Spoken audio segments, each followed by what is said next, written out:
When people think about operating systems, they usually imagine a world dominated by Windows or maybe MacOS. But the reality is quite different when you step back and look at the full picture across all devices connected to the internet. Android actually holds the top spot with nearly 39% of the global market that matters, because Android runs on the Linux kernel.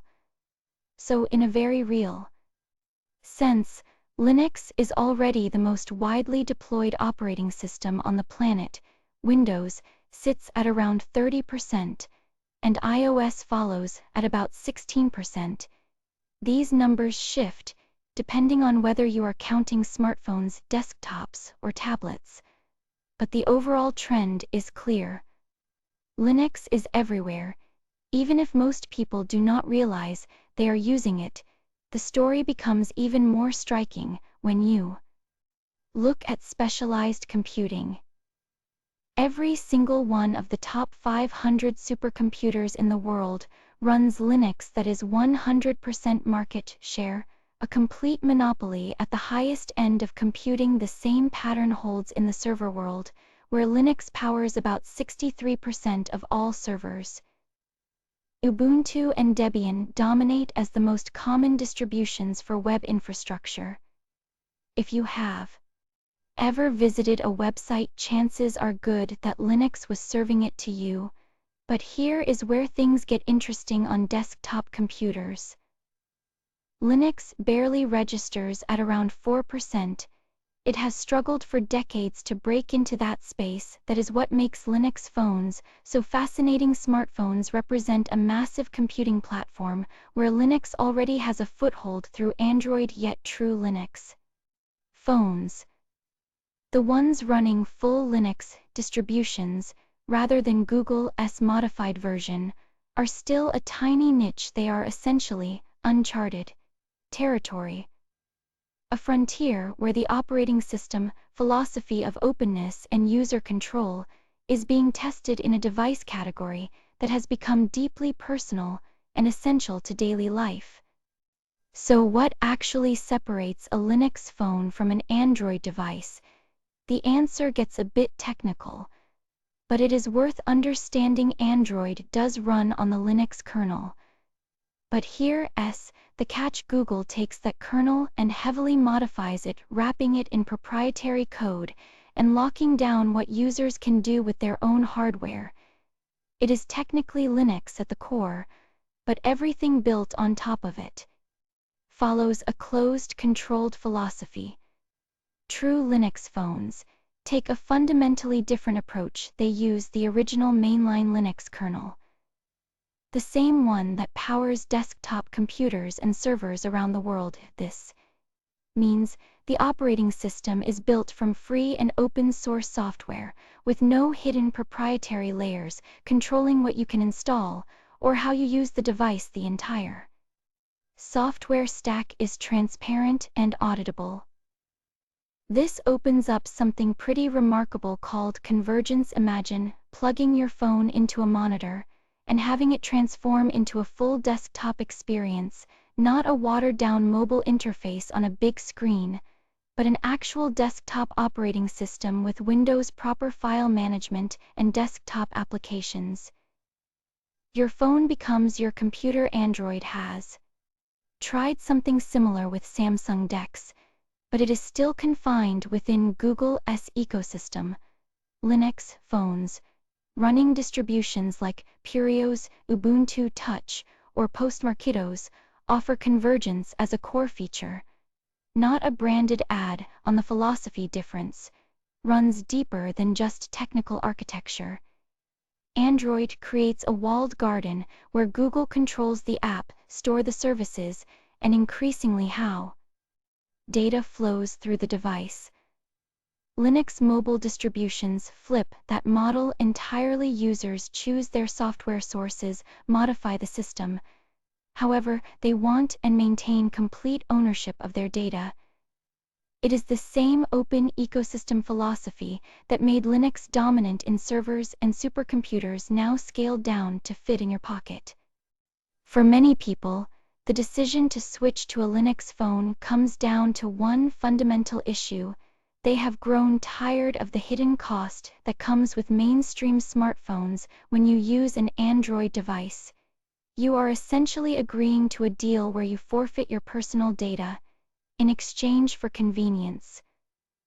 Google's business model depends on gathering as much information about you as possible, from your location history to your search habits to the contacts in your address book. It is not necessarily malicious, but it is pervasive, and for a growing number of users, it has simply become unacceptable. iOS offers a different bargain, but one that still requires compromise. Apple positions itself as a privacy champion, and in some ways that reputation is earned, yet the iPhone remains a walled garden. You play by Apple's rules, use Apple's approved software, and trust Apple to act as the gatekeeper of your digital life. For some, that is a comfortable arrangement. For others, it feels like trading one form of control for another. Linux phones offer an entirely different proposition. The operating systems running on these devices are typically built from fully free and open source software, which means anyone can examine the code, verify what it does, and confirm. There are no hidden backdoors or secret data collection mechanisms. There is no advertising company behind the curtain, no mysterious algorithms deciding which ads to show you next. The software exists to serve the user, not to monetize them. Pureos represents this philosophy in its purest form. Unlike most mobile operating systems, it was designed from the ground up as a free and open source system. It does not borrow from Android or iOS. It stands completely independent, built on principles of ethical computing and user sovereignty. For people who take privacy seriously, that independence matters. It represents a choice to step outside the data economy entirely and reclaim ownership of one's own digital life. One of the most distinctive things about Linux phones becomes apparent the moment you pick one up and look at the sides of the device. These phones have physical switches that let you actually cut power to various components. The Libre M5 and Liberty phone from Purism feature 3 dedicated hardware switches on the side of the device. These are not software toggles that can be bypassed or overridden. They physically disconnect the power from the cellular modem, the Wi-Fi and Bluetooth radios, and the microphone and camera. When you flip one of these switches to the off position, that component is electrically dead. No amount of malicious software can turn it back on, because the circuit is literally broken. The PinePhone takes this concept even further with 5 separate kill switches. Located under a small cover on the back of the phone, these switches let you disable the LTE modem, both the front and rear cameras, the Wi-Fi and Bluetooth together, and the microphone independently. This gives users granular control over exactly which hardware is active at any given time. The philosophy here is straightforward. If you want to be certain your camera is not watching you or your microphone is not listening, you should have a physical way to guarantee that. Beyond these kill switches, many Linux phones embrace a modular design philosophy that has largely disappeared from mainstream smartphones. The PinePhone and Libre M5 both feature user-replaceable batteries, something that has become increasingly rare in modern phones.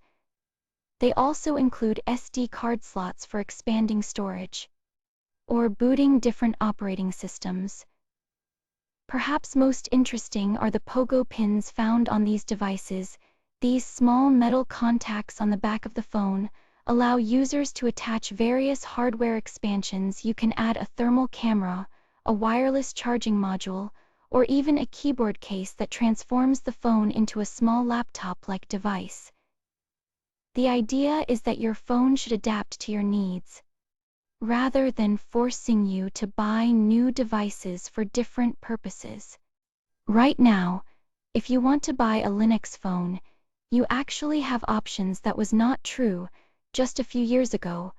The market has grown to include several devices at wildly different price points, each targeting a slightly different kind of user. At the very top sits the Purism Liberty at $2,199. This is a premium device in every sense. It runs Purism's own operating system and comes with those hardware kill switches we discussed earlier. The specs include a 5.7-inch display, 4 GB of RAM, and a respectable 4,500 mAh battery. Purism uses a special processor from NXP rather than the typical Qualcomm chips you find elsewhere.